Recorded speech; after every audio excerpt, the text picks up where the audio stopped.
Hey everyone, so I'm going to start this tutorial by telling you that I did off camera my brows. I used the Art Deco brow crayon in medium grey brown.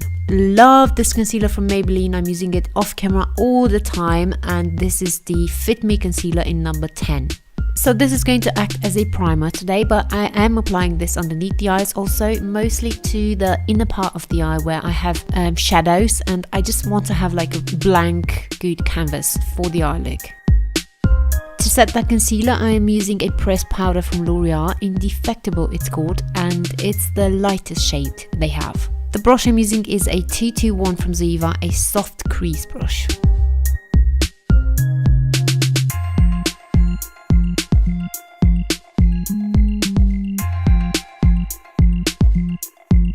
For this eye look, I'm using the Nubian palette by Juvia's Place. Amazing palette, love it. First eyeshadow I took is that orangey brown, and I put it all over the crease.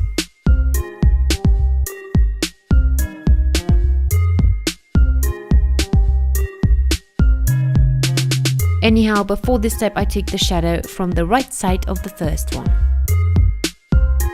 Afterwards, I took a Sigma blending brush, a E36, a new one in my collection, which is a very small blending brush. I love this so much for like a very precise work, which is exactly what I'm doing. I took the matte brown, the darkest one from the palette, and I intensified the crease a lot.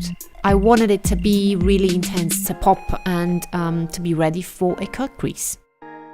So I took this incredibly shimmery foil looking liquid metal pinky shade, and I did a cut crease with this directly. I didn't need any concealer work for this step, I just did it directly. I used a flat brush and it's superb. Oh, and I did wet the brush before using it because I wanted the eyeshadow to really pop, to be out of this world. Then again, I took the darkest matte brown from the palette and I did a bit of a eyeliner, not really doing like a flick or something. I just wanted the lashes to look a bit more full. And this is a V9 brush from BH Cosmetics, by the way. So as always, I'm going to leave the eyes for now. I'm going to come back to them later, but now I am doing my base. I'm applying a moisturizer from La Roche-Posay and then a face primer, the Indefectible from L'Oreal. My foundation for this look, it's a really lovely one. It has a great coverage. It's from Art Deco. It's called Long Lasting Foundation Oil Free. It has a SPF of 20 and it's in the shade 30. The same concealer from Maybelline I'm applying underneath the eyes, along the nose, between the eyebrows, where I normally apply my concealers. So this step is for more coverage, where I didn't apply so much foundation, and also to illuminate that area. I'm using a beauty blender to work this out. To contour and highlight my skin, I'm using a Tarte's Pro Glow palette. It's looking like this. And I'm first going to take the shade for contouring, which is a powder one. I am using a BD Lume Tools brush for this. I'm applying it only underneath the cheekbone because it's just too grey to contour my nose with this. It's just going to look a bit muddy.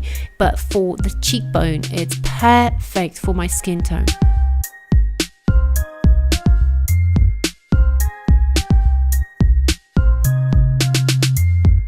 Then I took everyone's favorite bronzer. It's Hoola from Benefit. It's a matte bronzer, and as you can see, the color difference, it's quite big. This is obviously not that grey. It's a lot warmer and it's going to give you that summer glow, and it's just lovely. Again, this is more for those with a lighter skin tone, unfortunately, because for those with a deeper skin tone, it's just not going to show up. Benefit did release a Hoola Light for those with a really light skin tone, lighter than I am, but I'm hoping that they will release sometime in the future a Hoola Dark for those who have darker skin tones. That would be only fair, isn't it? And the nose contour, let's just not forget about it because it's really important. No, it's not, it's really not, but it's nice to have. And for my highlight, I'm taking Lit from the Tarte palette, which is like champagne color, and it's working really well with the eyes. And you know what? I'm really digging this palette. I think I found a new fave. But I won't be sure until I have used all the shades in that palette and not just once. So I'm going to be keeping you updated on this. They have released this product in 2016 at the end of the year, I think, but it's just the first time for me using it and I'm really impressed. I think it shows. So now I'm taking this brown from the palette, which is like an in-between shade but with a very warm base, and I'm applying this with the same E36 from Sigma underneath the eyes along the whole lash line. I'm also going to extend a bit the outer corner, so the V shape of the eye look, and just blending it out as I go. Once again, I'm taking the same dark brown from the palette on the same V7 BH Cosmetics brush, and I'm running this along the lash line, but I'm keeping this time this eyeshadow a bit more neater, a bit more tighter. What I'm also doing is doing like an open tear dot situation. I'm not sure how to call it, but you can see what I'm doing. I'm basically just, hugging the tear dot area with this color.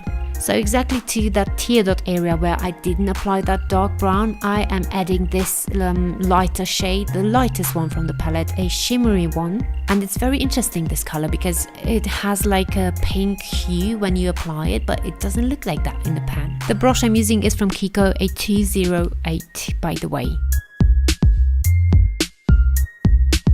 To my waterline, I'm applying a flesh colored eyeliner from Burberry, which I love. I'm always using it because it's opaque, and for me that's just a plus in my book.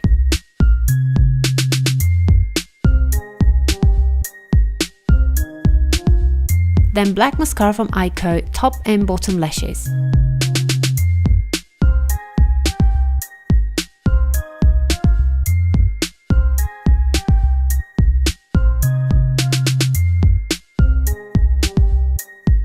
For my lips, I use my favorite, absolute favorite, matte ink liquid lipstick from Maybelline in Poet. The blush is from Kiko, a double colored baked blush in lively coral, and it's just perfect for summer because it's sparkly, this one.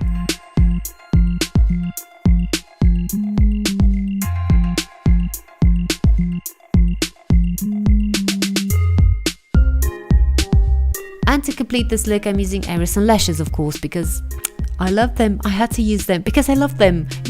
I love them. I think it's clear now. Okay, I'm going to shut up. This type is in A10, and they are more natural ones. I'm always reaching for those ones because they are not so dramatic. They go really well with any look I could do. So they do give you that glam look, but they don't hide the eye look that you created. It's just great. I have a coupon code for you. It's in the description bar. If you are interested, you can get 30% off your entire order on www.irisandlashes.com. As a last step when I'm doing false lashes is to curl them, because it's going to open up your eyes, it's going to lift them, and it's just very flattering and pretty. Thank you for watching, guys. I'm going to catch you in my next tutorial.